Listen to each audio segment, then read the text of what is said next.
ကျွန်တော်မိတ်ဆွေများအားလုံးပဲမင်္ဂလာပါကျွန်တော်တော့ဘာဆရာကြီးမင်းဒီကတပည့်ရင်ဆရာညွှန်တော့မဲ့ဖြစ်ပါတယ်မတ်လ9ရက်နေ့ကနေပြီးတော့မတ်လ13ရက်အတွင်းစနေသားသမီးတွေဟောစတန်းဖြစ်ပါတယ်စနေသားသမီးကဒီရက်တွေမှာဘာသာရေးအလုပ်ပညာရေးအလုပ်ခရီးသွားလုပ်ငန်းနိုင်ငံခြားကိစ္စတွေအထူးကောင်းမွန်ပါတယ်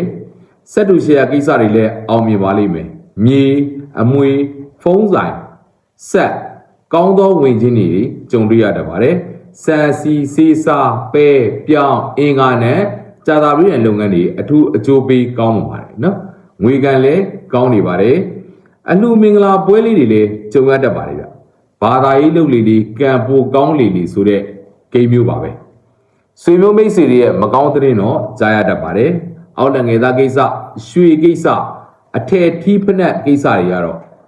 စနေနဲ့ပတ်သက်တဲ့ကိစ္စတွေစိတ်ညစ်ရတာမျိုးတွေကြုံရတတ်ပါတယ်နော်အိမ်တော်ရှင်တွေချစ်သူရည်စားတွေနဲ့ခွဲခွာရခြင်းတွေအစင်မပြေလမ်းခွဲရခြင်းတွေကြုံရတတ်ပါတယ်။ကျမ်းမာရေးနေကတော့လေထိုးလေအောင်နှလုံးအားနေတာဒူးနာသွားတို့သွေးတို့ကိစ္စလေးတွေဥပတ်ပေးတတ်ပါတယ်။ဒီတစ်ပတ်ထဲမှာနာရေးကိစ္စတွေလုံးဝရှောင်သင့်ပါတယ်။စနေသားသမီးတွေကဒီတစ်ပတ်ထဲမှာကံကောင်းစေတဲ့ကဏ္ဍတွေကတော့9တို့3တို့စတဲ့နံပါတ်တွေကမိမိတို့ကံကောင်းစေတဲ့နံပါတ်တွေဖြစ်ပါတယ်။အဲ့တော့စနေသားသမီးတွေဒီတစ်ပတ်ထဲမှာကံနေပိုကောင်းလာစေဖို့အញ្ញံ့ခိုက်တွေပြေပြောက်စေဖို့ကတော့မိမိရဲ့မိတ်ဆွေတွေကိုပေါက်စီလေးဒါနလုပ်ရင်းနဲ့လိုရဆူတောင်းလိုက်ပါခင်ဗျာကျွန်တော်မိတ်ဆွေခုနှစ်စနေသားသမီးအားလုံး